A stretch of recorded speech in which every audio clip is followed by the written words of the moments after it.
चलो बेटा स्टार्ट करते हैं हम लोग। प्लीज ध्यान देना। So short note on inventory. Last lecture में हमने ये देखा था, आपको याद आ रहा है क्या? इंपॉर्टेंट था बेटा, एग्जाम के अंदर में 4 नंबर के लिए इसके ऊपर अगर क्वेश्चन आए तो आ सकता है। इन्वेंट्री के ऊपर शॉर्ट नोट, प्लीज ध्यान देना। देखो बेटा, मैंने शायद साइड में लिखवा करके दिया था आपको, राइट? याद आ रहा है? Most important point.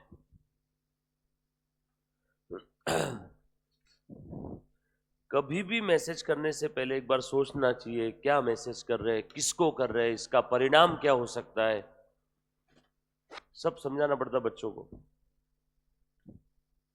चलो बेटा अभी ध्यान से सुनना।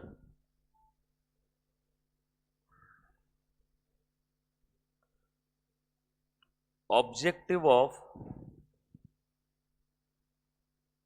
इन्वेंट्री वैल्यूएशन, सब लोग लिखेंगे बेटा। ऑब्जेक्टिव ऑफ इन्वेंट्री वैल्यूएशन, सब लोग आ गए? Yes Ishant Matoliya, good morning.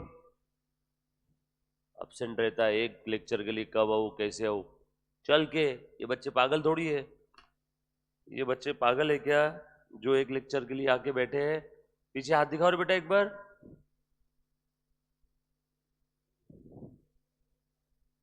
अपने हिसाब से मन घड़न कहानियां बना लो सुबह सुबह। आपने बोला था, इसने बोला था, मैंने इंटर वालों के लिए बोला था। चलो अच्छे से अटेंड करो बेटा लेक्चर अभी। Objective of inventory valuation, Munna please ध्यान देना। बच्चों आज मेरा मैराथन का लास्ट डे, आज भी आपका लेक्चर जल्दी छूटेगा, ठीक है? आज भी मेरा मैराथन रहेगा वापस, आज फर्स्ट हाफ ही है। कल से अगेन अपना टाइमिंग वही अपना 8 सवा 8 का ही रहेगा। सुनना, अभी मैराथन अपना हो जाएगा कल से 8:20 का, मतलब 8 बजे गए रख, 8 बजे आ जाएंगे। आप लोगों का अपना सुबह वाला स्लॉट अपना फिर से लॉन्ग लंबा वाला जो स्लॉट था वो चालू हो जाएगा। अभी क्या है, होल डे मैराथन रहता है ना, तो रात में 12-1-1:30 बजते हैं, 4-5 घंटे के ऊपर नींद नहीं होती, इसलिए सुबह मैराथन के समय लेट होता है। कल से अपना डॉट ऐसा करेंगे अपन, 8:05 को 8:07 को चालू कर देंगे। मैं जब घर से निकलूंगा ना, आधा पौना घंटा पहले मैसेज कर दूंगा ग्रुप पे कि मैं निकल जाऊंगा करके, ताकि आपको इधर किसी को वेट ना करना पड़े, है ना? और कल से अपना लेक्चर जो टाइमिंग अपन ने बोला था उससे 5-10 मिनट अपन पहले ही चालू करेंगे। ऐसा समझो 8:05 8:10 को मैं यहाँ पे आकर के सब सेटअप रेडी कर दूंगा, है ना? 8:12 8:13 तक लेक्चर चालू कर दूंगा, वहां से लेके तो 11 तक नॉन स्टॉप, बरोबर? आ जाओ। और ईशान माटोलिया बेटा कल से आ जा क्लास में। मैंने बोला था एक लेक्चर के लिए मत आ, मैं ही बोल रहा हूं कि अब एक लेक्चर के लिए आ, यहाँ पे आके बैठ। डन? आ जाओ बेटा प्लीज, सब लोग ध्यान देना। और कल से 2-4 दिन लाइव स्ट्रीमिंग बंद कर दे यूट्यूब पे, तो बराबर फिर बच्चे आके बैठ जाएंगे। देखो बेटा प्लीज ध्यान देना, इन्वेंट्री वैल्यूएशन के ऑब्जेक्टिव क्या है? सबसे पहला ऑब्जेक्टिव क्यों करते हैं? सिग्निफिकेंस। ऑब्जेक्टिव, वाई, वजह, उद्देश्य, बराबर है क्या? सबसे पहला उद्देश्य है बेटा डिटर्मिनेशन ऑफ इनकम। इनकम कैसे डिटरमाइन करते हैं इन्वेंट्री वैल्यूएशन से, बताओ तो।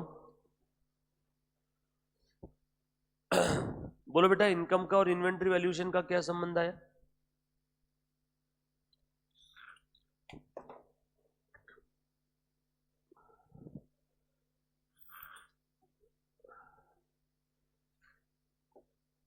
हाँ बच्चों,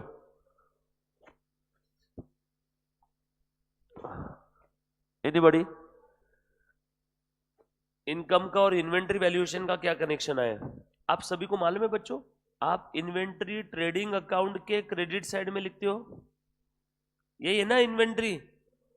जब तक आप इसका वैल्यूएशन करके नहीं लिखोगे तब तक ट्रेडिंग की कंप्लीट होगी क्या क्रेडिट साइड? जब तक ट्रेडिंग की क्रेडिट साइड कंप्लीट नहीं होगी तब तक जीपी निकलेगा क्या? जब तक जीपी नहीं निकलेगा तब तक नेट प्रॉफिट निकलेगा क्या? इसीलिए इन्वेंट्री वैल्यूएशन करना जरूरी है। ये वजह है, उद्देश्य है, सिग्निफिकेंस है। क्या मिलेगा इन्वेंट्री वैल्यूएशन करके? तो आपको ट्रू इनकम पता चलेगी। क्या पता चलेगी? True income.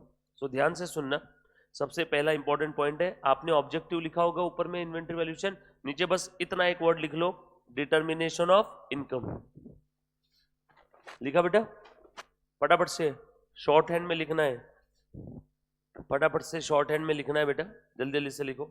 ऐसा लिखो, डिटर्मिनेशन ऑफ इनकम के पीछे आगे लिखना है ऐसा, टू फाइंड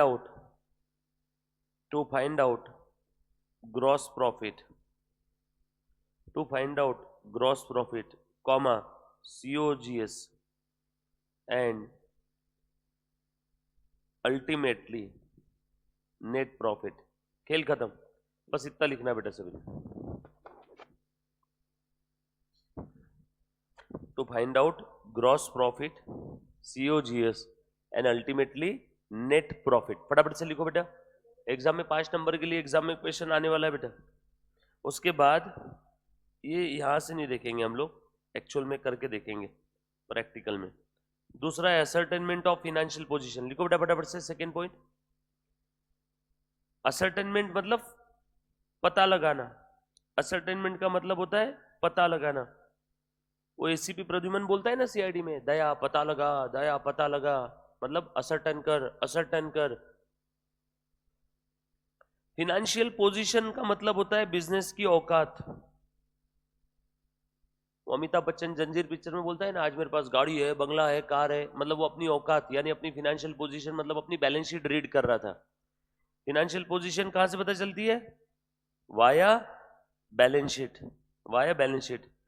तो सर ये इन्वेंट्री वैल्यूएशन फाइनेंशियल पोजीशन पता लगाने के लिए क्यों जरूरी है? बच्चों ध्यान से सुनना, लिखो लिखो बेटा, आगे लिखना। इफ, लिखो आगे, इफ इन्वेंट्री, लिखो बेटा, inventory not valued, comma balance sheet will not disclose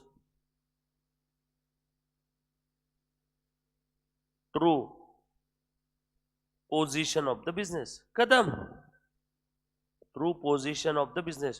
मेरे प्यारे बच्चों, CA foundation September and June 24 examination के लिए इन्वेंट्री टॉपिक चल रहा है। इन्वेंट्री का हमने मीनिंग डेफिनेशन देखा लास्ट लेक्चर के अंदर में। आज हम लोग देख रहे हैं इन्वेंट्री वैल्यूएशन क्यों जरूरी है ना। Significance of inventory valuation please अच्छे से सभी ने ध्यान देना बेटा, वेरी इंपॉर्टेंट। बड़े हम लोग आगे लिखा। सर इसका क्या संबंध? आप सभी लोग जानते हो इन्वेंट्री का एक इफेक्ट आपने ट्रेडिंग में दिया होगा, तो दूसरा कहां दिया होगा बच्चों? बैलेंस शीट के असेट साइड में, करंट असेट में। यहां पे भी तो स्टॉक लिखा होगा ना। जब तक आप स्टॉक का वैल्यूएशन नहीं करोगे, आपकी बैलेंस शीट की असेट साइड कंप्लीट होगी क्या? नो। और जब तक बैलेंस शीट की असेट साइड कंप्लीट नहीं होगी, तब तक आप लोगों को ये पता चलने वाला है क्या कि आपका ट्रू पोजीशन क्या है। ट्रू पोजीशन कहां से समझ में आती है? बैलेंस शीट से। ट्रू पोजीशन कहां से समझ में आएगा बेटा? बैलेंस शीट से। जब तक आप लोग इन्वेंट्री का अमाउंट नहीं लिखोगे, तब तक बैलेंस शीट कंप्लीट होगी नहीं। नेक्स्ट पॉइंट फटाफट से आओ बेटा, लिक्विडिटी एनालिसिस। लिखो लिक्विडिटी एनालिसिस, बोलो लिखो बेटा आगे।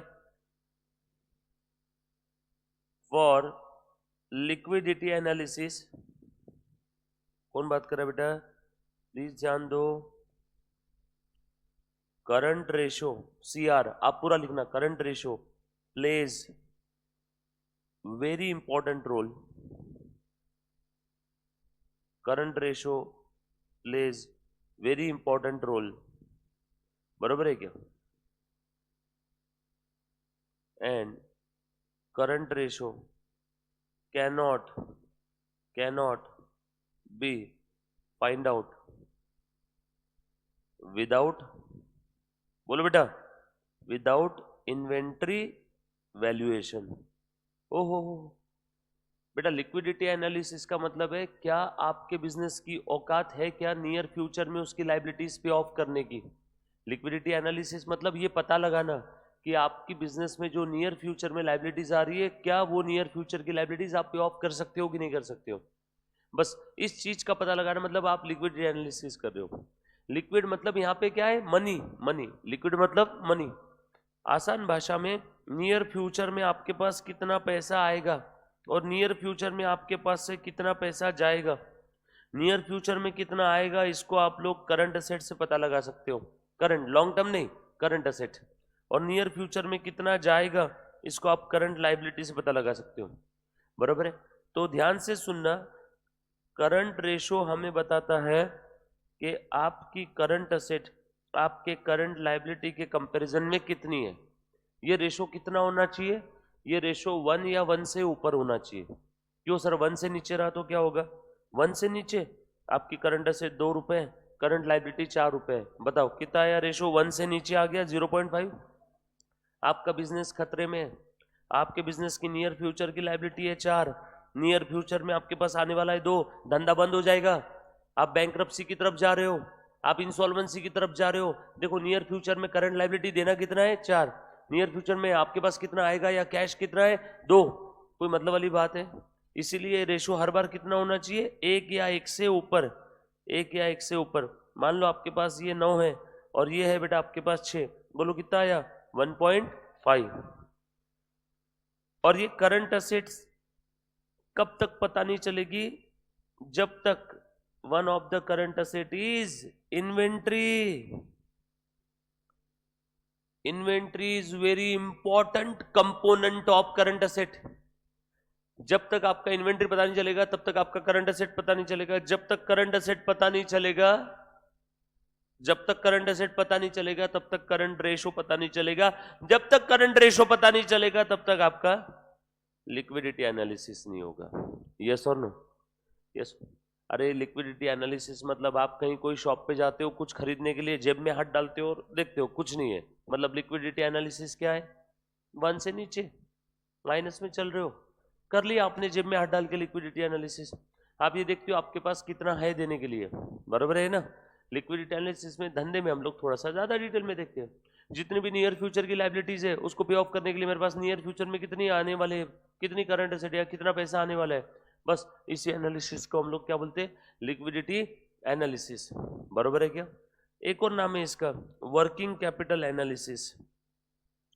वर्किंग कैपिटल एनालिसिस, सर ये क्या चीज है, working capital is equal to current asset minus current liability.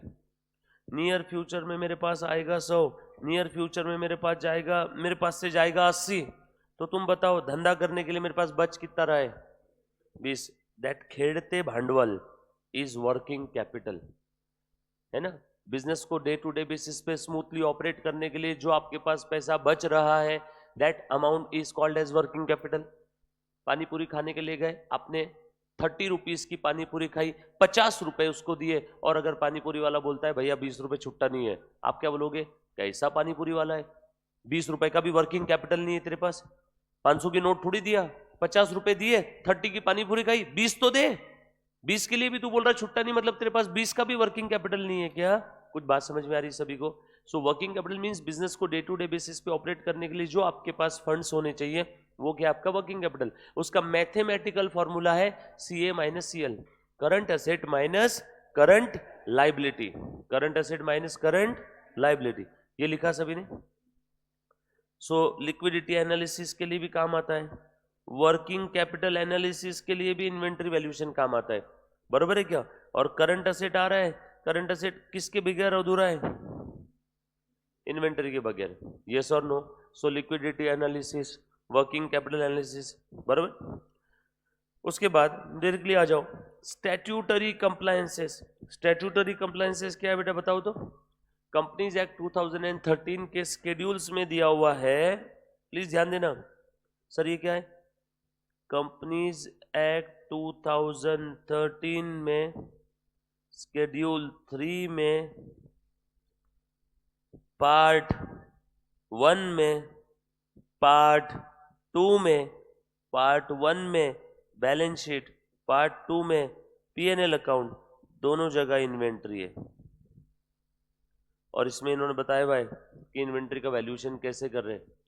Inventory valuation के लिए आपने जो पॉलिसी अडॉप्ट किया, you need to disclose that policy. आपको उस पॉलिसी को क्या देना है, आपको उस पॉलिसी का क्या देना है, डिस्क्लोजर। स्टैट्यूटरी कंप्लायंस, यस और नो। इसलिए इन्वेंट्री वैल्यूएशन करना जरूरी है। लोग पूछते ना इन्वेंटरी वैल्यूएशन क्यों करना है, एक तो लॉ ने बोला है ट्रू इनकम पता लगाने के लिए, फिनेंशियल पोजीशन पता लगाने के लिए, लिक्विडिटी एनालिसिस करने के लिए, वर्किंग कैपिटल एनालिसिस करने के लिए। कितने पॉइंट देखे हमने टोटल? 5। 4 ये हो गए और एक ये अपना ये एक 4, इसको दे दो 5वां नंबर जो हमने लिखा था। देखो Schedule 3 requires valuation of each class of goods, that is raw material, that is work in progress, that is finished goods, under the broad head to disclose in the financial statement। अभी बताया था कि company act कहता है कि आपने आपके financial statement में जितना भी आपके पास में इन्वेंट्री होगा वो सारी इन्वेंट्री को क्या करना है? प्रॉपरली क्लासीफाई करना है। प्रॉपरली क्लासीफाई करके क्या करना है? डिस्क्लोजर देना है। बच्चों हम लोग सीए फाउंडेशन में इन्वेंट्री टॉपिक देख रहे हैं। इन्वेंट्री का आपने लास्ट लेक्चर में डेफिनेशन देखा था। यहाँ पे हम लोग इन्वेंट्री का वैल्यूएशन क्यों करते ये देख रहे हैं बेटा। आ जाओ। तो बस यहाँ पे स्टैट्यूटरी कंप्लायंसेस से ये वाला पॉइंट लिख देना। और क्या डिस्क्लोजर देना पड़ता है? ये देखो क्या कह रहा है? डिस्क्लोज करो, डिस्क्लोज करो, डिस्क्लोज करो, ये डिस्क्लोज करो। पहले तो आपने कौन सी अकाउंटिंग पॉलिसी अडॉप्ट किया इन्वेंट्री वैल्यूएशन के लिए, और दूसरा आपकी टोटल कैरिंग अमाउंट कितनी है इन्वेंट्री की, और उसका क्लासिफिकेशन। सर क्लासिफिकेशन का मतलब क्या होता है? रॉ मटेरियल है कि वर्क इन प्रोग्रेस है कि फिनिश गुड्स है, कि फिनिश गुड्स है कि कंज्यूमेबल्स है, कंज्यूमेबल्स है, और बताओ क्या रहेगा? कि मेंटेनेंस है कि सप्लाईज है। समझ में आया क्या? क्लासिफिकेशन याद आए? फर्स्ट डे का डेफिनेशन बरोबर है ना? तो ये इंपॉर्टेंट है, एग्जाम में इसके ऊपर थ्योरी क्वेश्चन आएगा बेटा। देन मोस्ट इंपॉर्टेंट पार्ट दे दो, हेडिंग दो बेटा। ये लिखा सभी ने? स्टैट्यूटरी कंप्लायंसेस वाला पॉइंट लिखो बेटा, फटाफट से लिखो। स्टैट्यूटरी कंप्लायंसेस वाला पॉइंट लिखना है बेटा। जो बच्चे ऑनलाइन ऑफलाइन देख रहे है ना, प्लीज अच्छे से ध्यान देना, मोस्ट इंपॉर्टेंट पार्ट है बेटा, अच्छे से ध्यान दो। स्टैट्यूटरी कंप्लायंसेस में लिखना कि शेड्यूल 3 ऑफ कंपनीज एक्ट 2013 जो अंडरलाइन किया हुआ है, schedule 3 of companies act 2013 requires valuation of inventory. इसीलिए वैल्यूएशन ऑफ इन्वेंट्री जरूरी है। अरे सवाल क्या था? Why inventory valuation is necessary. सवाल क्या था? Why inventory valuation is necessary. जवाब schedule 3 of the companies act 2013 requires.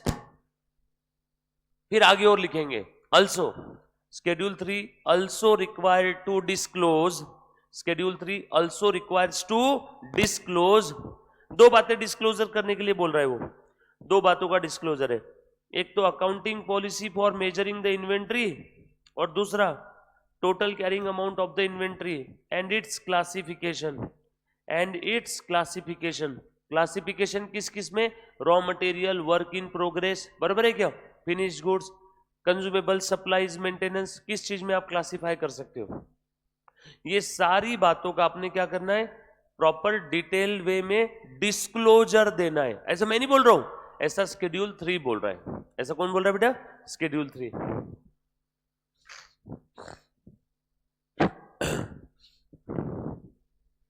बड़े बेटा आगे सवाल ये था why inventory valuation is necessary. जवाब में 5वें नंबर का point, because companies act 2013 schedule 3 requires inventory valuation. पहले हमारे काम की वजह लिखी हमने, ऊपर ऊपर में क्या था? सबसे पहली वजह क्या थी? To find out true income, then to find out true financial position, then liquidity analysis, then working capital analysis, then आप लोगों का शेड्यूल 3। लॉ ने बोला इसलिए करना है तो करना है। तुमको वजह चाहिए थी ना क्यों करना है, 5 वजह दे दी, बरोबर। Now most important part of this topic, please ध्यान देना बेटा, बेसिस ऑफ इन्वेंट्री वैल्यूएशन, बरोबर है। एक ऐसा हेडिंग दो और जो मैं लिख रहा हूं वो लिखो बेटा। बेसिस ऑफ, हेडिंग दिया बेटा, basis of inventory valuation, basis of inventory valuation. लिखो लिखो बेटा, inventories generally valued at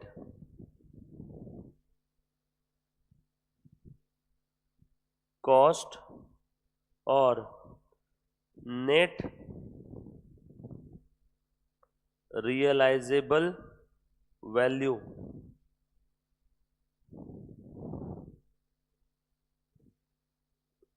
whichever is lower. ये लोअर के पीछे का लॉजिक क्या है लिख लो, कंजर्वेटिज्म कॉन्सेप्ट, और इसी को प्यार से आप लोग क्या कहते हो, प्रूडेंस कॉन्सेप्ट। लिखो बेटा।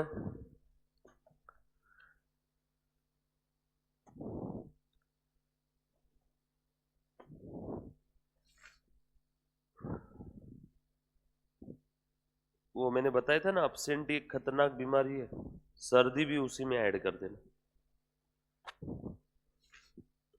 डन। लास्ट 2 दिन सर्दी में कैसे मैराथन लिया मेरे को मालूम, इरिटेट होते रहता है, थोड़ी थोड़ी देर में रनिंग नोज, टप टप टप टप। चलो आगे बढ़े, लिखा बेटा। सो इन्वेंट्री आप कैसे वैल्यू करोगे, इन्वेंट्री की कॉस्ट निकालोगे, उसका एनआरवी निकालोगे, और उन दोनों में जो भी लोअर रहेगा आप उस बेसिस पे इन्वेंट्री का वैल्यूएशन करोगे।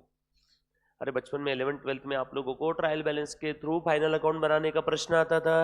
ट्रायल बैलेंस के नीचे क्लोजिंग स्टॉक के 2-2 फिगर दी रहती थी, तो आपके मास्टर ने आपको क्या बोला था, उन दोनों में जो छोटी रहती वो ले लेने का। तो वो छोटी कहाँ से आई, यहाँ से। वो छोटी के पीछे का लॉजिक क्या है, कंजर्वेटिज्म। अरे आप लोग ने भी 12th का अकाउंट का पेपर लिखा होगा, अकाउंट का पेपर 100 नंबर का लिख के आके घर वालों को क्या बोला होगा, दोस्तों को क्या बोला होगा, 100 में 100 मिलते, ऐसा बोला है क्या? आप थोड़ा कम बताते थे, 100 का लिखा, 80 तो मिलेंगे ही मिलेंगे। क्यों 100 का 100 क्यों नहीं बोलते? क्योंकि कहीं ना कहीं आप जाने अनजाने में इस कॉन्सेप्ट को फॉलो करते हो, कंजर्वेटिज्म। समझ में आया क्या? कहीं ना कहीं आप जाने अनजाने में इस कॉन्सेप्ट को फॉलो करते हो कि कंजर्वेटिज्म, मतलब ऐसा सोचो कि धंधे में अगर फ्यूचर में एक्सपेंस लॉस होने वाला है तो उसके लिए अभी से चिंता करो, अभी से प्रोविजन क्रिएट करो। लेकिन फ्यूचर में अगर कोई इनकम होने वाली है तो उस इनकम को लेके आज खुश होकर पार्टी मत दो। फ्यूचर की इनकम को आज रिकॉग्नाइज नहीं करना है। प्रोविजन फॉर इनकम नहीं करते generally, but provision for losses, provision for bad debt, provision for doubtful debt. आपके पास इन्वेंट्री है, मान लो मेरा ये प्रोडक्ट बेचने का काम है, इसके मेरे पास 10 यूनिट पड़े मेरे गोडाउन के अंदर में, मैंने ये खरीदा था 10 रुपए का एक, लेकिन आज के टाइम पे इतने अच्छे अच्छे प्रोडक्ट आ गए, इससे सस्ते, इससे अच्छे, तो इस कारण से इसकी मार्केट में अगर बेचने जाऊं, net realisable value, net realisable value यानी मेरे हाथ में कितना आएगा, मेरे हाथ में कितना आएगा, नेट रियलाइजेबल वैल्यू, उसको हम लोग फॉर्मूला के फॉर्म में बोल सकते हैं selling price minus selling expenses. तो ये बेच के सेलिंग एक्सपेंस माइनस करके, कभी कभी सेलिंग एक्सपेंस देने पड़ते हैं ना, मुझे मेरा ये फोन बेचना है ना, कैशिफाई वाले ने कमीशन लिया, 50,000 का फोन बिकवाया, 10,000 का कमीशन लिया, वो तो मेरे हाथ में कितना आया, हाथ में सेलिंग प्राइस 50,000, 10,000 सेलिंग एक्सपेंस यानी कमीशन, हाथ में आया, हाथ में 40, तो एनआरवी यानी हाथ में कितना आया। मान लो ये प्रोडक्ट जो है इसकी एनआरवी है 8 रुपए, अब तुम बताओ आपने खरीदा 10 में था, आप बेचोगे तो हाथ में 8 आएगा, यानी पर प्रोडक्ट फ्यूचर में लॉस कितना होगा, पर प्रोडक्ट फ्यूचर में लॉस कितना होगा, पर प्रोडक्ट फ्यूचर में लॉस कितना होगा। Closing stock 10 quantity at the rate खरीदा था 100 का, खरीदा था 10 रुपए का, 100 रुपए हो गया टोटल। अब आपको आज ही दिख रहा है कि ये प्रोडक्ट को फ्यूचर में बेचने जाएगा तो कितना आएगा, 8 रुपी, यानी फ्यूचर में लॉस कितने का होने वाला है, पर प्रोडक्ट 2 रुपए, तो बोलो 10 प्रोडक्ट पे कितने का लॉस होगा, 20 का, बरोबर है ना। तो फ्यूचर में होने वाले लॉस को आज ही रिकॉग्नाइज कर रहा हूं। बताओ ऑर्डर कॉलम में कितना दिखा होगा, 80, यही तो था वो 10 क्वांटिटी, आपकी कॉस्ट कितनी थी, 10 इंटू 10 100, आपका एनआरवी कितना था, 10 इंटू 8, बोलो 10 into 8 80, which ever is lower, lower 80, देखो मैंने भी क्या दिखाया 80, फ्यूचर का लॉस आज ही रिकॉग्नाइज कर दिया ना, फ्यूचर का लॉस मैंने रिकॉग्नाइज कर दिया आज ही। कंजर्वेटिज्म भी तो यही बोलता है, इसीलिए लोअर, इसीलिए क्या लोअर। सो हमें पेपर में इतना लॉस भी निकालने की जरूरत नहीं है, इसीलिए तो इन्वेंट्री वैल्यूएशन का एक प्रिंसिपल आ गया, कुछ लॉस वगैरह मत निकालो, direct which ever is lower, lower क्या आया 80, 80 लिख दो, डायरेक्ट 80 लिख दो। वरना जब ये पहले प्रिंसिपल नहीं था तो हम लोग क्या करते थे, ऐसा करते थे, कंजर्वेटिज्म के चलते फ्यूचर का लॉस निकालते, लॉस माइनस करते। पर जब से प्रिंसिपल आ गया तब से लॉस भी ऐसा माइनस लिखने की जरूरत नहीं है, डायरेक्टली क्या करते हैं, कॉस्ट और NRV which ever is lower, lower क्या आया 80, 80 लिख दो। ये बात समझ में आई सभी को, पक्की बात। ये था इन्वेंट्री वैल्यूएशन का एक बेसिक प्रिंसिपल, ध्यान से सुनना। अब इस प्रिंसिपल में कितने शब्द थे, कॉस्ट था, एनआरवी था, तो अब कॉस्ट और एनआरवी का मतलब लिखते हैं। आपके बुक के अंदर में क्या क्या चीजें लिखी है बेटा, आपने बताना जरा, आपने आपके बुक के अंदर में क्या क्या लिखा हुआ है अभी, बेसिस ऑफ इन्वेंट्री वैल्यूएशन लिखा, कॉस्ट और NRV which ever is lower लिखा, डायग्राम बना के लिखा है ना आपने, चलो लिखो अब, और ऐसा आगे लिखो जो मैं बता रहा हूं। बच्चों हम लोग इन्वेंट्री वैल्यूएशन देख रहे हैं, inventory valuation very very important topic, please ध्यान देना। ऐसा लिखो, फिर से आगे लिखो बेटा, जहां तक लिखा उसके आगे, inventory, inventory valuation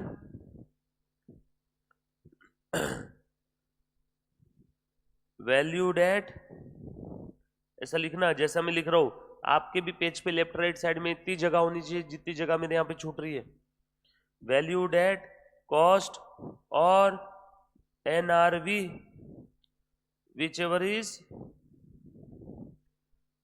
is lower, but cost means, और cost का मतलब क्या है, cost means purchase price plus all necessary expenses incurred to bring that inventory to its present location minus any discount or refundable duties and taxes plus non-refundable duties and taxes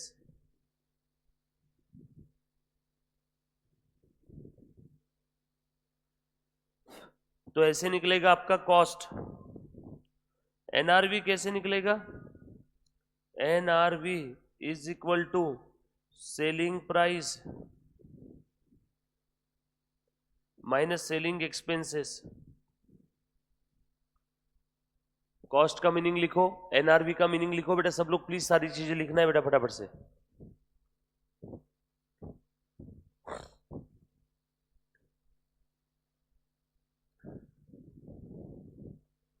cost का और NRV का meaning लिख लो बेटा।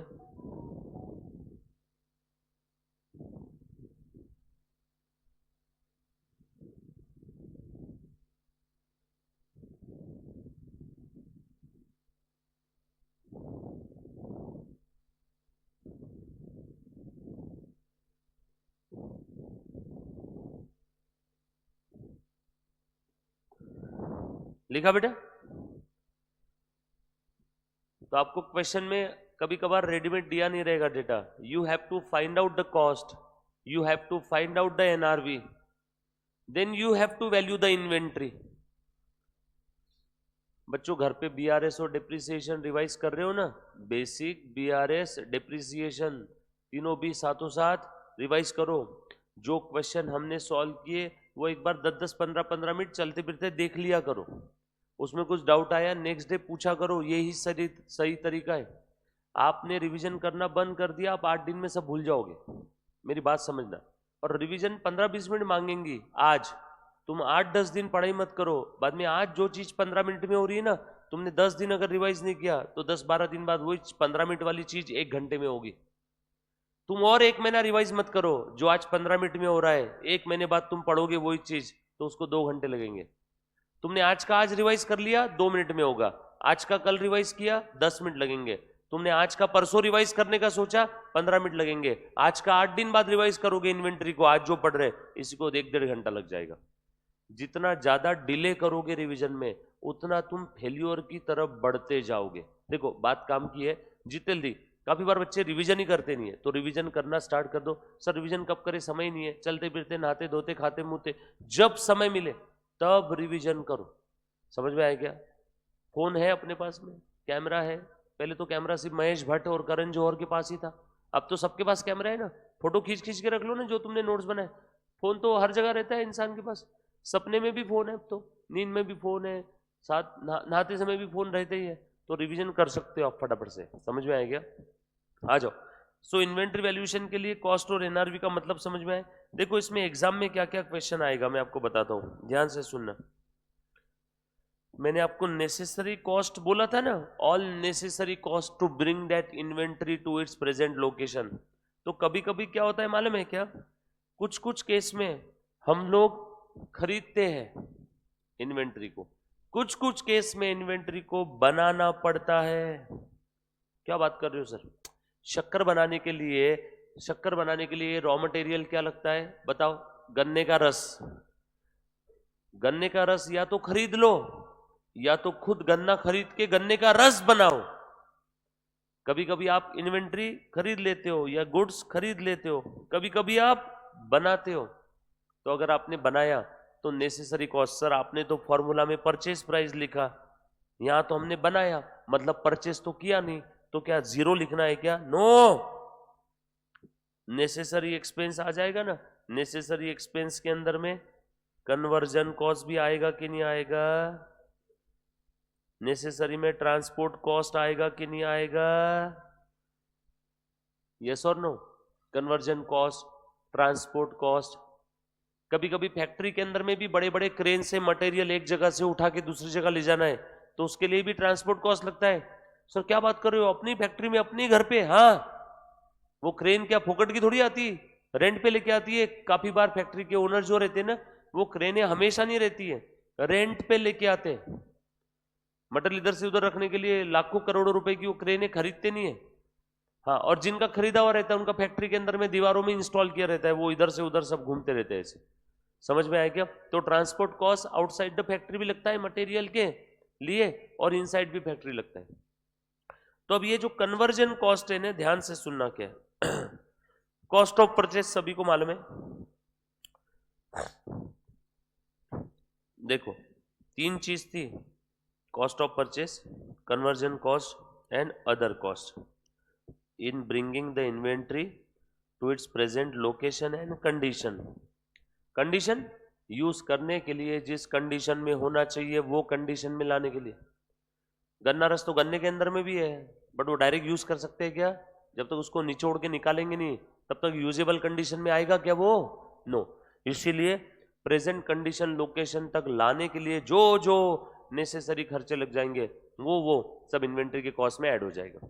सो मेरे प्यारे बच्चों, हम लोग इन्वेंट्री वैल्यूएशन देख रहे हैं। इन्वेंट्री वैल्यूएशन के अंदर में दो चीजें, कॉस्ट और NRV, which ever is lower. NRV तो आसानी से निकल जाएगा, selling price minus selling expense, but cost कैसे निकलेगा? ऐसे। कॉस्ट कैसे निकलेगा? ऐसे। सो कॉस्ट का मतलब होता है एज पर accounting standard. Sir which accounting standard? AS2। इसका नाम है inventory valuation, valuation of inventory, AS2, जो आप सी इंटर में आगे पढ़ोगे। ये हम लोग जो टॉपिक देख रहे हैं इन्वेंट्री वैल्यूएशन का एक छोटू सा पार्ट है, अकाउंटिंग स्टैंडर्ड नंबर 2 का एक छोटू सा पार्ट है, ध्यान से सुनना। सो हमने जो देखा था ना, इन्वेंट्री वैल्यू होगा एट कॉस्ट और NRV which ever is lower, तो उसमें जो कॉस्ट था वो ये है। सब लोग लोकेशन ऑन है ना सबकी, मैं बार बार लोकेशन क्यों ऑन कर रहा हूं ताकि आपको पता होना चाहिए, तो बच्चा खो जाता है सब्जेक्ट में, उसको समझ भी नहीं आ रहा है क्या चल रहा है। जैसे इकोनॉमिक्स में होता है ना कभी कभी माइक्रो मैक्रो, अचानक से दुनिया जीडीपी कहाँ के कहाँ चले जाते, तो यहाँ पे लोकेशन ऑन रखना, आप क्या पढ़ रहे हो तो। और इन्वेंट्री वैल्यूएशन क्यों पढ़ना जरूरी है? हमने 5 सिग्निफिकेंस भी देखे, इसलिए पढ़ना जरूरी है। अपने मन को समझाओ, मन बार बार अपने आप को पूछता है क्यों पढ़ रहे, ये क्यों पढ़ रहे, क्या मिल जाएगा इससे, तो उसको मतलब 5 सिग्निफिकेंस बताए ना तुझे, उसके वजह से पढ़ रहे। प्लीज ध्यान देना। कॉस्ट ऑफ परचेज, इसमें परचेज प्राइस आ जाएगी, ड्यूटीज एंड टैक्सेस आ जाएंगे, फ्रेट इनवर्ड आ जाएगा, अदर एक्सपेंडिचर जो डायरेक्टली अट्रीब्यूटेबल है फॉर द एक्विजिशन वो सब आ जाएगा। क्या लेस होगा? Discount, rebate, duties drawback. Duties drawback यानी जो रिफंड हो जाती है, रिफंडेबल, इसको डीबीके बोलते हैं, duty drawback, duty drawback, DBK बराबर है क्या? And other similar item are deducted, deduct होने वाले आइटम को मैं येलो पेन से हाईलाइट कर रहा हूं। कहां से डिडक्ट करेंगे? कॉस्ट से। अरे भैया 100 रुपए की इन्वेंट्री खरीद के लाई और 100 रुपए की इन्वेंट्री खरीद के लाके मैंने उस इन्वेंट्री को इस प्रोडक्ट में यूज किया, 100 रुपए की इन्वेंट्री खरीद के लाके मैंने इस प्रोडक्ट में यूज किया। अब ये जो प्रोडक्ट है, इस प्रोडक्ट को मैं आउट ऑफ इंडिया एक्सपोर्ट करने वाला हूं, इस प्रोडक्ट को मैं एक्सपोर्ट करूंगा। ये बैक कवर लेके आया मैंने 100 रुपए का, जब इस 100 रुपए का बैक कवर लाया था तब मैंने सरकार को ड्यूटीज एंड टैक्सेस पे किया था। अब इस बैक कवर को इस प्रोडक्ट में लगा करके मैं क्या कर रहा हूं? एक्सपोर्ट करूंगा। तो सरकार को क्या मिलेगा? डॉलर, फॉरेन करेंसी रिजर्व बढ़ जाएगा। तो सरकार ने खुश होकर के मुझे डीबीके दे दिया, ड्यूटी ड्रॉबैक। बोला तुमने इस प्रोडक्ट को एक्सपोर्ट करके भारत का बहुत भला किया, तुमने इस प्रोडक्ट को बनाने के लिए जो प्रोडक्ट खरीदा था ना, रॉ मटेरियल, तुमने सरकार को ड्यूटीज एंड टैक्सेस पे की थी, चलो ड्यूटीज एंड टैक्सेस तुमको रिफंड कर देते। तो मैंने 100 रुपए में 20 रुपए टैक्सेस दिए होंगे, तो बताओ मुझे वापस कितना मिल रहा है? 20 वापस मिल रहा है। तो मैंने जो 100 रुपए इसमें कॉस्ट जोड़ा था रॉ मटेरियल का, उस 100 में से 20 जो रिफंडेबल होने वाला है वो माइनस करके कितना जोड़ूंगा? 80। तो कॉस्ट ऑफ इन्वेंट्री में कितना आएगा? 100 या 80? 80। समझ? सर रिफंड क्यों करती है सरकार? लो ही मत। अरे बाबा काफी बार क्या होता है मालूम है क्या? जब प्रोडक्ट बन जाता है उसके बाद जब आप उस प्रोडक्ट को एक्सपोर्ट करते हो, तो जो प्रोडक्ट आप एक्सपोर्ट करते हो ना, उसी का ड्यूटी सरकार रिफंड करती है। समझ में आया क्या?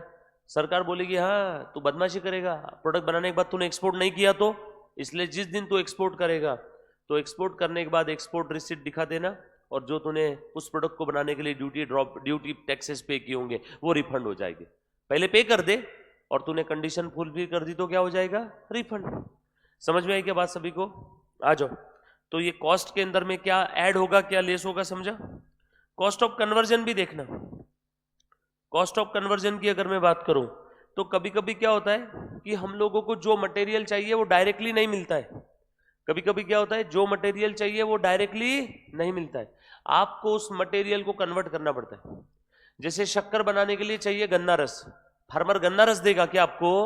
फार्मर क्या बोलेगा? मैं ज्यादा में ज्यादा गन्ना दे सकता हूं, फिर उस गन्ने को तुम मशीन में डालो, उसका रस निकालो, जो बनाना है बनाओ। तो उसने हमें दे दिया गन्ना, पर मुझे शुगर बनाने के लिए रॉ मटेरियल इन्वेंट्री किस चीज की चाहिए? गन्ने रस की। तो गन्ना रस को कन्वर्ट करने के लिए कॉस्ट लगेगी कि नहीं? तो वो है कन्वर्जन कॉस्ट। गन्ने को गन्ने रस में कन्वर्ट करने के लिए जो कॉस्ट लगी वो कन्वर्जन कॉस्ट, और अब मैं गन्ना रस यूज करूंगा शुगर बनाने के लिए। कुछ बात समझ में आ रही क्या? काफी बार क्या होता है, फिनिश गुड्स बनाने के लिए भी कन्वर्जन कॉस्ट लगती है। कौन सी कन्वर्जन कॉस्ट बताओ? डायरेक्ट लेबर है, उसके बाद फैक्ट्री ओवरहेड है। कन्वर्जन कॉस्ट का मीनिंग समझो गावरान भाषा में, रॉ मटेरियल को फिनिश गुड्स में या इन्वेंट्री को यूजेबल कंडीशन में कन्वर्ट करने के लिए जो भी कॉस्ट लगती। ऊपर वाला एग्जाम्पल ज्यादा अच्छा लगेगा आपको। रॉ मटेरियल को फिनिश गुड्स में कन्वर्ट करने के लिए जो कुछ कॉस्ट लगती है, इस कॉस्ट को बोलेंगे कन्वर्जन कॉस्ट। इस कॉस्ट को बोलेंगे conversion cost, cost of conversion. चलो बेटा अभी ध्यान से सुनना। घर पे आटा आ गया, अब आटे को रोटी में कन्वर्ट करने के लिए क्या क्या लगता है? सबसे पहले तो मेहनत लगेगी, बराबर है। मान लो आपने आपके घर पे एक शेफ रखा, शेफ एक रोटी बनाने वाली बाई है ना, एक शेफ रखा, तो वो क्या लेगी आपसे? Labour charges. तो ये कन्वर्जन कॉस्ट में आएगा क्या? यस। फिर आपको और क्या लगेगा?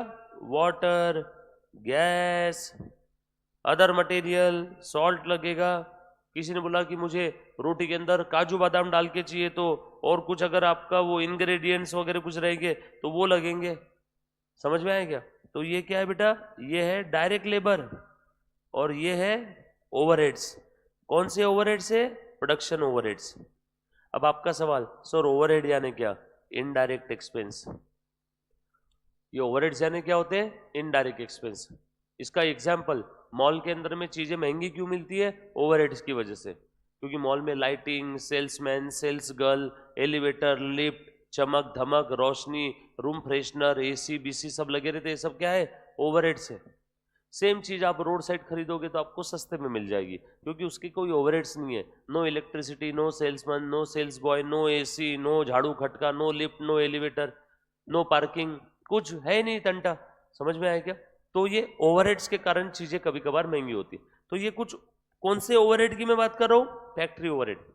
फैक्ट्री ओवरहेड यानी देखो बेटा, आपको लेबर चार्जेस देने पड़ेंगे, तो डायरेक्ट लेबर में आ गया। उसके अलावा मशीन के अंदर में प्रोडक्ट बना रहे हो तो मशीन यूज हो रही है, तो मशीन का क्या लगेगा? डिप्रिसिएशन। फैक्ट्री ओवरहेड का एग्जांपल, वो मशीन खुद की है तो डिप्रिसिएशन, भाड़े की है तो रेंट। फैक्ट्री बिल्डिंग भी तो ओवरहेड के एग्जांपल में आएगी। Sir factory building, no, factory building का डिप्रिसिएशन। फैक्ट्री बिल्डिंग किराए की है तो फैक्ट्री बिल्डिंग का रेंट। फैक्ट्री को चलाने के लिए इलेक्ट्रिसिटी लगती है तो इलेक्ट्रिसिटी, ओवरहेड्स।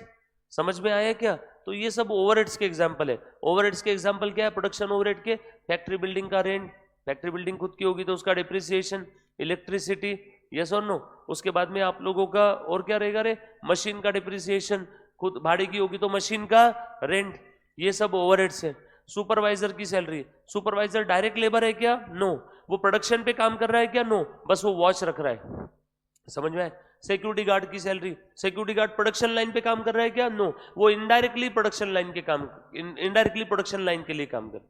डायरेक्टली जो प्रोडक्शन लाइन में काम कर रहा है उसका तो मैंने ऊपर ही लिख दिया, देखो, डायरेक्ट लेबर। और उसके अलावा जो बचे कुछ खर्चे हो गया है indirect overheads, factory overheads, production overheads. देखो, तो ये है मेरी कन्वर्जन कॉस्ट, ये बीच वाला, ये बीच वाला, ये मेरा कन्वर्जन कॉस्ट है। रॉ मटेरियल कन्वर्जन कॉस्ट में नहीं आता है। रॉ मटेरियल ये डायरेक्ट मटेरियल है। माल को फिनिश गुड्स में कन्वर्ट करने के लिए जो कॉस्ट लगी, बस वही कन्वर्जन कॉस्ट है। समझ में आया क्या? रॉ मटेरियल को फिनिश गुड्स में कन्वर्ट करने के लिए जो कॉस्ट लगती है वो क्या है? Conversion cost. रॉ मटेरियल को फिनिश गुड्स में और यूजेबल कंडीशन में लाने के लिए जो कॉस्ट लगी वो क्या है? Conversion cost. हाँ, कोई मुझे अगर फिनिश गुड्स की कॉस्ट पूछेगा तो उसमें रॉ मटेरियल भी आ जाएगा, उसमें डायरेक्ट लेबर भी आ जाएगा, उसमें डायरेक्ट एक्सपेंसेस भी आ जाएंगे, उसमें सारे ओवरहेड्स भी आ जाएंगे। समझ में आया क्या? लेकिन मुझे फिनिश गुड्स की कॉस्ट पूछा है कि conversion cost? Conversion cost, conversion cost मतलब सिर्फ ये बीच का, direct labour plus production overhead. So can I say from the above discussion, conversion cost is equal to direct labor plus factory overhead और production overhead, factory overhead और production overhead। ये बात समझ में आई क्या? ये लिख लो सबसे पहले, लिखो बेटा, फटाफट से लिख लो।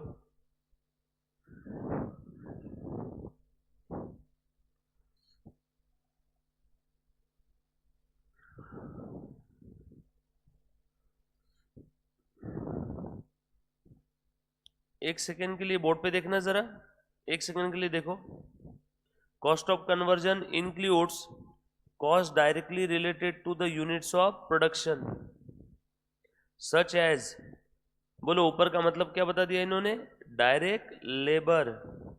Also include allocation of fix and variable overhead. कौन से ओवरहेड रहेंगे ये? Production overhead. सो मेरे प्यारे बच्चों, जो हमारा फॉर्मूला है वो यहां से आया क्या?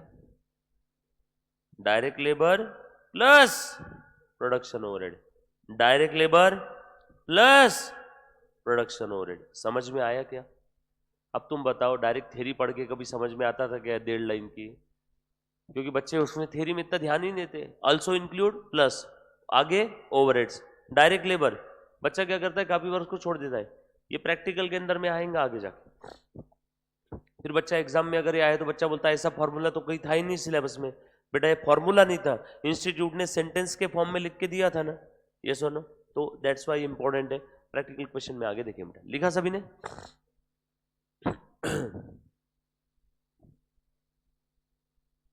डन। अदर कॉस्ट के अंदर में क्या आ सकता है? May include administrative overheads, incurred to bring the inventory to its present location and condition, or any other cost specifically incurred on the inventory. So cost के अंदर में 3 कंपोनेंट आते हैं, बताओ। परचेज प्राइस, रेडीमेड डायरेक्ट खरीद लिया तो, या फिर रेडीमेड नहीं खरीदा उसको हमें कुछ चेंज करना पड़ रहा है, कन्वर्जन कॉस्ट, और अदर कॉस्ट। अदर कॉस्ट एक जगह माल ला करके तो रख दिया, लेकिन यहां से अब फैक्ट्री लोकेशन तक लाने के लिए ट्रांसपोर्ट कॉस्ट लग रहा है, अदर कॉस्ट में आ जाएगा। समझ में आया क्या? नेसेसरी कॉस्ट, कभी कभार रॉयल्टी देनी पड़ती है, जैसे कंस्ट्रक्शन वालों को नदी के किनारे से मिट्टी लाने के लिए मिट्टी के पैसे के अलावा रॉयल्टी भी देनी पड़ती है, जिसने भी वहां का टेंडर लिया होगा, तो रॉयल्टी अदर कॉस्ट हो गई मेरे लिए।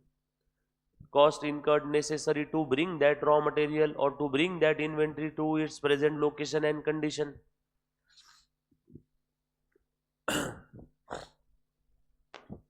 लिखा बेटा? चलो अभी ध्यान देना।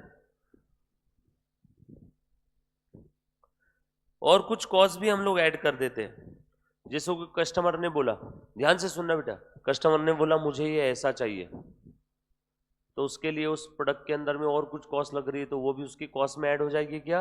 यस और नो? BMW वाला कार बना रहा है, कस्टमर ने बोला मुझे BMW की कार है ना, ट्राई कलर में चाहिए, 3 कलर चाहिए, उसमें 4 व्हील होते हैं ना, एक व्हील मुझे कार के ऊपर भी लगा करके चाहिए, ऐसा कस्टमाइज कर। वैसे BMW कार थी 1 करोड़ रुपए की, BMW वाले ने बोला साहब आप जो कस्टमाइजेशन करने के लिए बोल रहे हो उसके 20 लाख और लगेंगे। हाँ ठीक है ये ले। तो बताओ BMW वाला जब ये प्रोडक्ट को ये इन्वेंट्री है ना BMW के लिए कार, तो इसका जब कॉस्ट निकालेगा तब वो अदर कॉस्ट में 20 लाख भी ऐड कर देगा क्या, और फिर प्रॉफिट मार्जिन ऐड करेगा। समझ में आया क्या? ये अदर कॉस्ट क्यों लगी?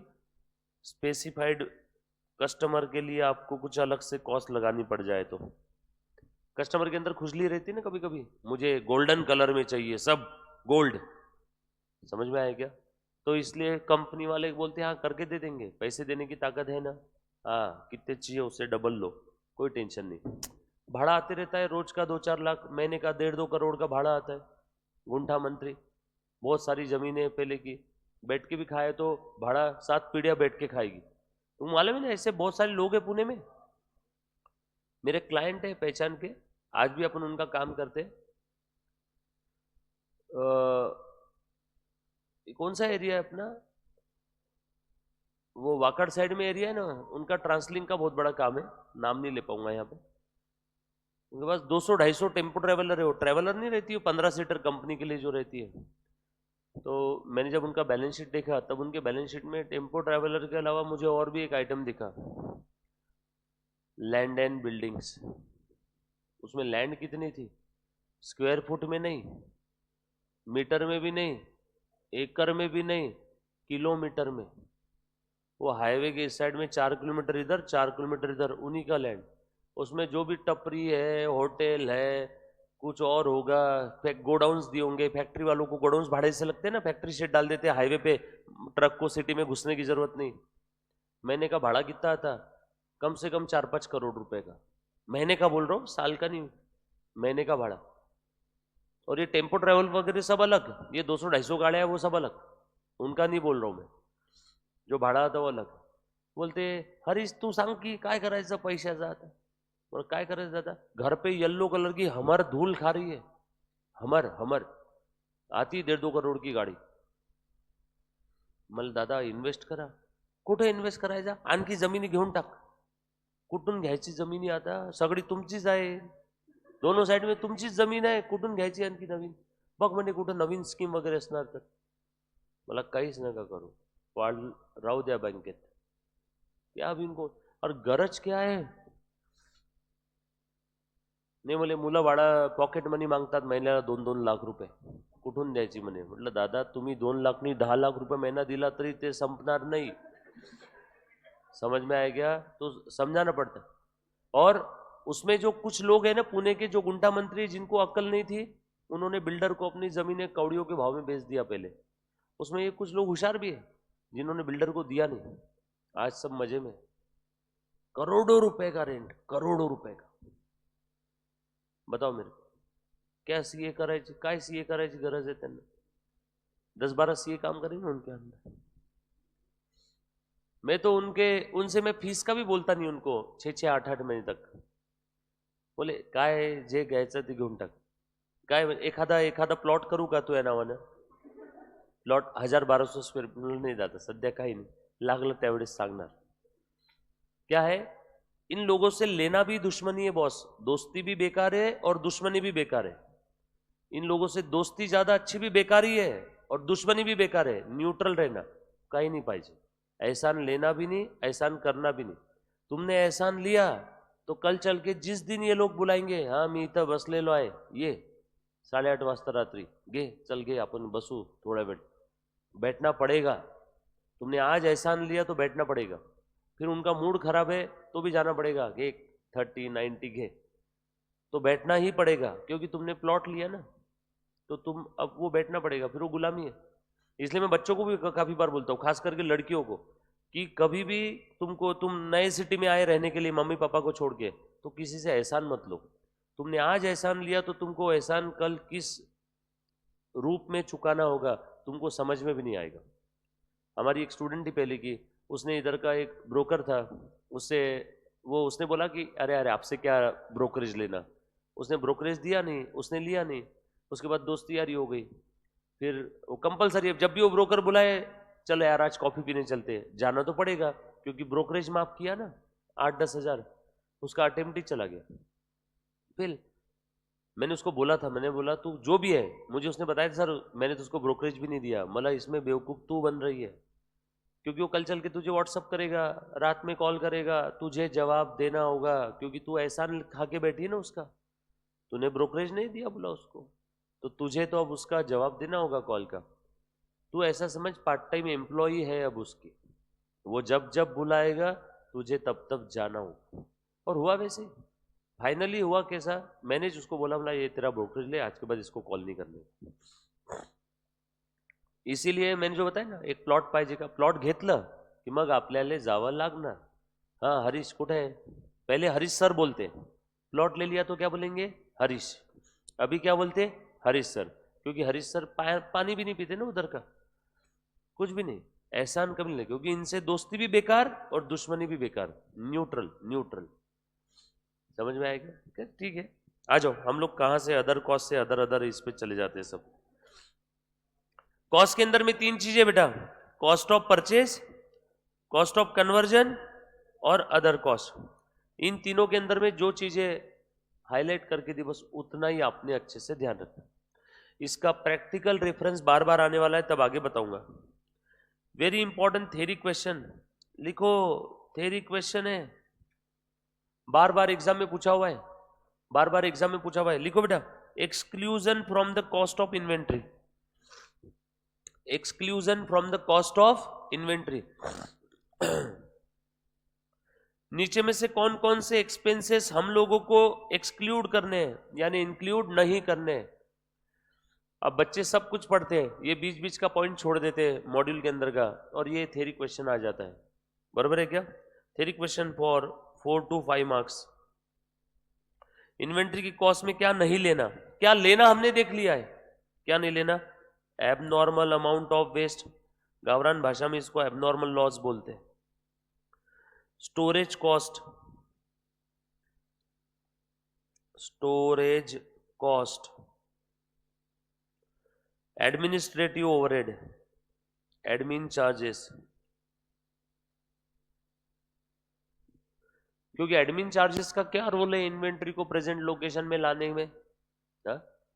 एडमिन चार्जेस का क्या रोल है इन्वेंट्री को प्रेजेंट लोकेशन में लाने के लिए? एडमिन चार्जेस का क्या रोल है? कोई रोल नहीं, ये इनडायरेक्ट एक्सपेंसेस है। तुम बताओ इन्वेंट्री की कॉस्ट में एडवर्टीजमेंट की कॉस्ट, एडमिन कॉस्ट, ये सब आएगी क्या? नो। इन्वेंट्री को प्रेजेंट लोकेशन पे लाने के लिए आपको ट्रक वाले को पैसे देना है, रॉयल्टी देना है, ड्यूटीज टैक्सेस देना है, उसमें एडवर्टीजमेंट का क्या रोल, उसमें एडमिन का क्या रोल? इसीलिए ये नहीं आएगा। हाँ, स्टोरेज कॉस्ट नहीं आती है, बट कुछ कुछ केस में स्टोरेज कॉस्ट आ जाएगी। If storage is necessary for production. Example बताओ इसका। वाइन, लिक्कर, दारू। वाइन को, फल फ्रूट को रस निकाल के सड़ा करके उनको स्टोर करके रखना पड़ता है, इसीलिए वाइन के बोतल के ऊपर देखते हैं 100 साल पुरानी है, 50 साल पुरानी है, 10 साल पुरानी है, यस और नो। तो वहां पे स्टोरेज इज नेसेसरी, तो वहां पे स्टोरेज कॉस्ट आएगा, अदरवाइज स्टोरेज कॉस्ट नहीं आएगा।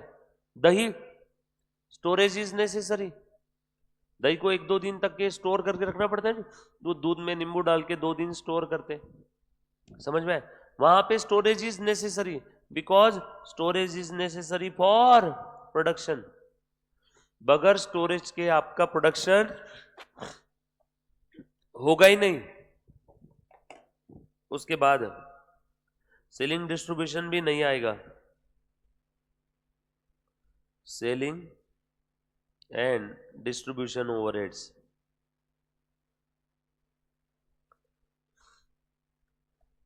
बच्चों कॉस्ट में क्या क्या आएगा? Cost of purchase, cost of conversion and other necessary, other नहीं बोलना, other necessary cost. Necessary word is very important. Cost में क्या क्या आएगा? आएगा, आएगा। कॉस्ट में क्या क्या नहीं आएगा?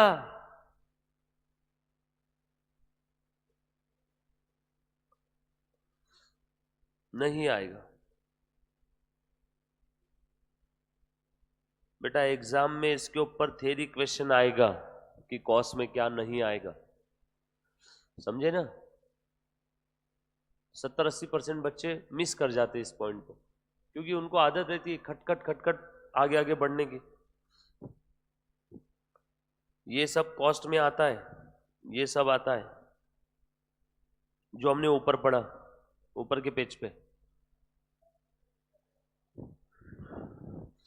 डन।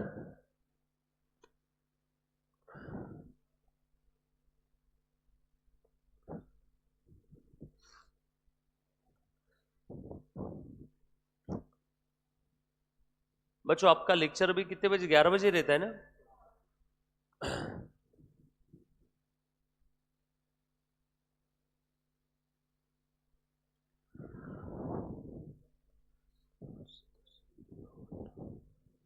डन बेटा। और आप दोपहर में कब खाली रहते हो?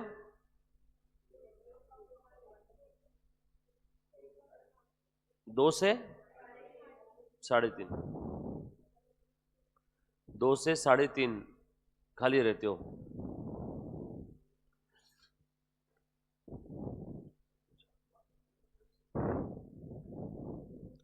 बाईस तारीख से आपको सुबह भी बैठना है और दोपहर में भी बैठना है। 2 से 3:30 भी बैठोगे। कब से? 22 मई से। मेरा इंटर का खत्म हो जाएगा।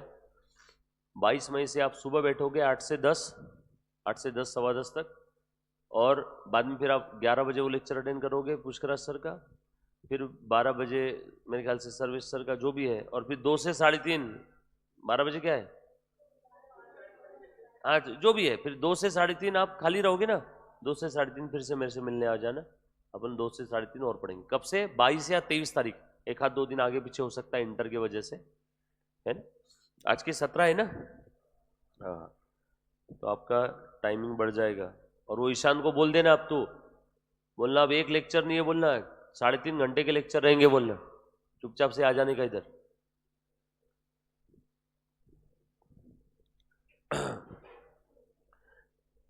ये एक्सप्लेनेशन आप घर पे रीड करोगे। आज का आपका क्या है बेटा? है होमवर्क, है ना। लिख के रखो, कल पूछूंगा आने के बाद कौन सा पॉइंट क्यों इंक्लूड करते क्यों एक्सक्लूड करते। उसका पेज नंबर है बेटा 4.7, पेज नंबर 4.7। डन।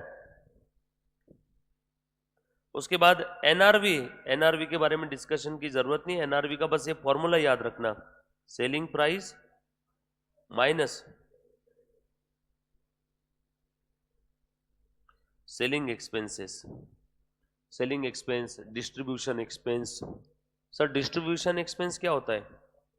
अरे बाबा, ये भैया ने मेरा एसी बेचने का काम है, ये भैया ने मेरे से एसी खरीदा, 50,000 का एसी है। इसने बोला सर एसी घर तक फिट करके दोगे ना पूरा? मतलब हाँ। और इसके घर पे एसी पहुंचाने का डिस्ट्रीब्यूशन का खर्चा आया 2,000, फिटिंग का खर्चा आया 3,000। बोलो इसने कि एसी के कितने दिए? 50। 50 में से 5 तो चले गए, किस में गए? सेलिंग और डिस्ट्रीब्यूशन में। तो मेरे हाथ में कितना आया? 45। तो वो है NRV. Selling expense, distribution expense, या ऐसा भी लिख सकते हैं, selling and distribution expense minus कर देना। ये अभी नहीं देखना है, ये अभी नहीं देखना है, मैं टिक नहीं कर रहा हूं बेटा, जो अभी देखना नहीं उसको। हाँ मेरे प्यारे बच्चों, जो मैंने चीज स्किप करवाई अभी नहीं देखना है, वो देखेंगे हम लोग। जो टिक लगा रहा हूं उतना ही हमने अभी तक देखा है। प्रश्न क्रमांक 1, पेज नंबर है इसका 4.10। सब लोग एक एक सेकंड में जवाब देंगे अब। हाँ, Surekha limited deals in 3 product. कितने प्रोडक्ट है? सब लोग फटाफट से जवाब देंगे बेटा, सारे बच्चे। कितने प्रोडक्ट है? 3। P Q are. ध्यान से सुनना, आगे बहुत काम की बात बताई, मैं येलो पेन से हाईलाइट कर रहा हूं। आप आपके नोट्स में लिखोगे question number 1 ICI page number 4.10। लिखेंगे बेटा ऐसे।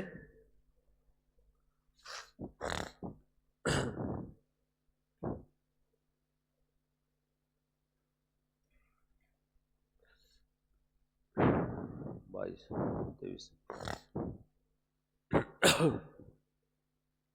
लिखा बेटा। Surekha limited deals in 3 product P Q R. बहुत काम की चीज है बेटा। अब which are neither similar nor interchangeable. इस सेंटेंस ने इस क्वेश्चन की पूरी काया पलट दी। 3 प्रोडक्ट में डील करते, तीनों प्रोडक्ट ना ही सिमिलर है ना ही इंटरचेंजेबल है। मतलब क्या? मैं 3 प्रोडक्ट बेचता हूं, मारुति कार, सब्जी, फर्नीचर। तीनों का आपस में कोई कनेक्शन है? तीनों इंटरचेंजेबल है? समझ में है ना? मतलब तीनों का वैल्यूएशन अलग अलग करना है या मिक्स करके? हाँ, तीनों का अलग अलग करेंगे ना। अभी ध्यान से सुनो, इसीलिए तीनों का वैल्यूएशन कैसे होगा? देयरफॉर, मैं डोंट वरी आंसर लिख के बताऊंगा पूरा। ऑन इंडिविजुअल बेसिस,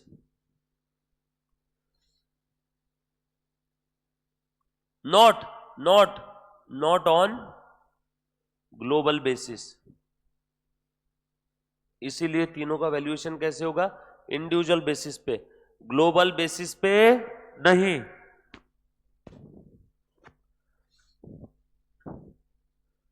अगर ये तीनों सिमिलर होते तो ग्लोबल बेसिस पे कर लेते। तीनों सिमिलर नहीं है तो तीनों को अलग अलग अलग, यानी अकेला इंडिविजुअल बेसिस पे। सिमिलर होते तो कैसे करता? ग्लोबल। मैं इस प्रश्न को 2 बार सॉल्व करके बताऊंगा, एक बार इंडिविजुअल बेसिस पे अज्यूम करके और एक बार ग्लोबल बेसिस पे अज्यूम। इन्होंने एक ही बार सॉल्व किया, हम 2 बार सॉल्व करेंगे। पेपर में कुछ भी आ सकता है। आ जाओ, आगे बोला है at the end of financial year historic cost and NRV of the 3 item. ये ना क्लोजिंग स्टॉक इसका दिया हुआ है। क्लोजिंग स्टॉक किसका? P Q are, P Q are. P का कॉस्ट, पी का एनआरवी, क्यू का कॉस्ट, क्यू का एनआरवी। ऐसे ही आर का कॉस्ट और एनआरवी दिया है। पहले वैल्यूएशन करेंगे इंडिविजुअल बेसिस पे। सब लोग फटाफट से लिख लो बेटा, जल्दी जल्दी से। Question number 1 page number 4.10 ICAI किसका है बेटा? P Q are Surekha limited. लिखो बेटा, ऐसा हेडिंग दो ऊपर से, जल्दी जल्दी से, 2 सेकंड में खत्म करना है इसको। सुरेखा लिमिटेड, फिर लिखो वैल्यूएशन ऑफ इन्वेंट्री। लिखा बेटा? सभी ने लिखा?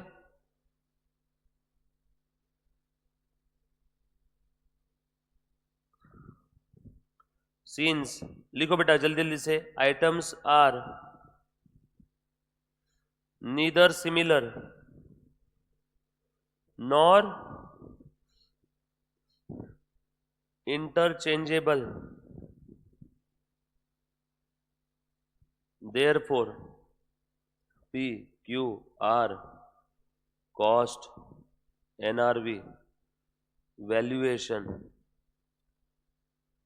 cost or NRV whichever is lower, cost और NRV whichever is lower। बोलो बेटा कॉस्ट कितना था 38 29 17, NRV कितना है बेटा 42 29 14। चल बेटा एक एक एक का बता। बोलो P की कॉस्ट कितनी है 38, P का NRV कितना है 42, whichever is lower 29 29 है ना बे, ये 29 है। बोलो Q का कॉस्ट कितना है 29, Q का NRV कितना है 29, कोई भी ले लो। R का कॉस्ट कितना है, R का NRV कितना है 14, whichever is lower। चलो इसकी टोटल करो, ये है वैल्यूएशन ऑफ इन्वेंट्री, ये है वैल्यूएशन ऑफ इन्वेंट्री। आगे आंसर बी। इफ, अब ये एक्स्ट्रा है बेटा बी पार्ट, ये पूछा हुआ नहीं है। If items are similar then valuation on global basis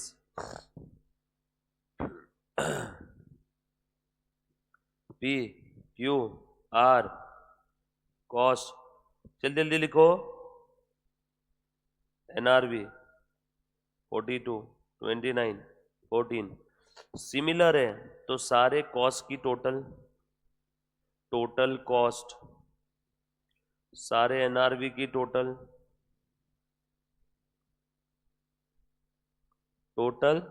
NRV total cost कर बेटा, टोटल कॉस्ट एंड वैल्यूएशन कैसे आएगा, लोअर ऑफ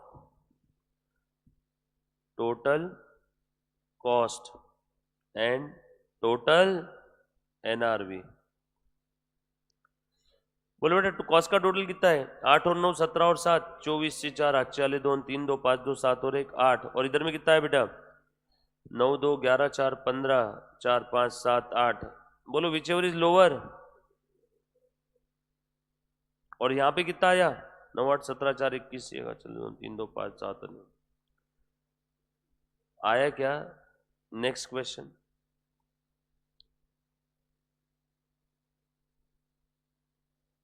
ये वैल्यूएशन कैसे हुआ ग्लोबल बेसिस पे, ये वैल्यूएशन कैसे हुआ इंडिविजुअल बेसिस पे।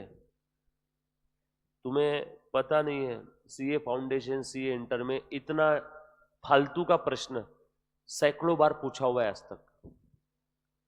जैसे बचपन में आपको वो न्यूटन का कुछ तो लॉ पूछ लेते ना, टू एवरी एक्शन इक्वल, हर एग्जाम में फिक्स था वो, कुछ तो एक था ना, इतना इजी रहता था। और आपको आपके मास्टर ने बोला था 10वीं साइंस में, 10th साइंस या 8 9 10th में साइंस में, to every action equal opposite reaction, कुछ तो एक फिक्स रहता है ना, वो आता ही है पेपर में।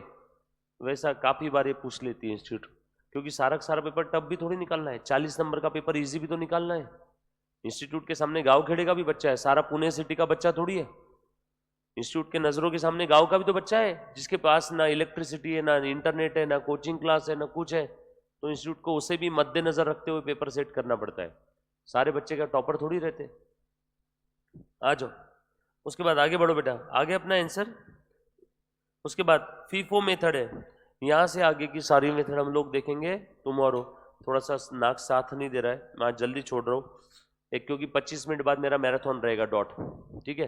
कल से अब मेरा मैराथन वगैरह कुछ नहीं है, कल से अपना जो टाइमिंग है वो क्या रहेगा बेटा बताओ मेरे को। सुबह 8 बजे आप आ जाओ इधर में, 8:10 को लेक्चर स्टार्ट करेंगे, है ना, और 11 को 5 का मरेंगे तब छोड़ दूंगा, ताकि आपको ब्रीदिंग टाइम, इनका सर का डायरेक्टली चालू हो जाता है क्या शार्प 11 बजे, कि शार्प 11 बजे हो जाता है चालू। हाँ तो बस ना, फिर मैं 11 को 5 का मरेंगे तब छोड़ दूंगा। और 22 या 23 तारीख से एक आध 2 दिन आगे पीछे हो सकता है, हम लोगों का लेक्चर 2 टाइम रहेगा, ताकि आपका बीच का 1 घंटा भी खाली नहीं जाए, क्योंकि वो 1 घंटे में पढ़ते नहीं है बच्चे, टाइम पास हो जाता है ना। 22-23 क्यों बोल रहा हूं मैं, क्योंकि सीए इंटर का मेरा बैच खत्म हो जाएगा एक साथ 1 दिन के अंदर में। सी एंटर वालों का लेक्चर अब कैसा उनका कल और आज हुआ ही नहीं ना, मैराथन था मेरा तो। Thank you so much guys, love you all, take care, bye.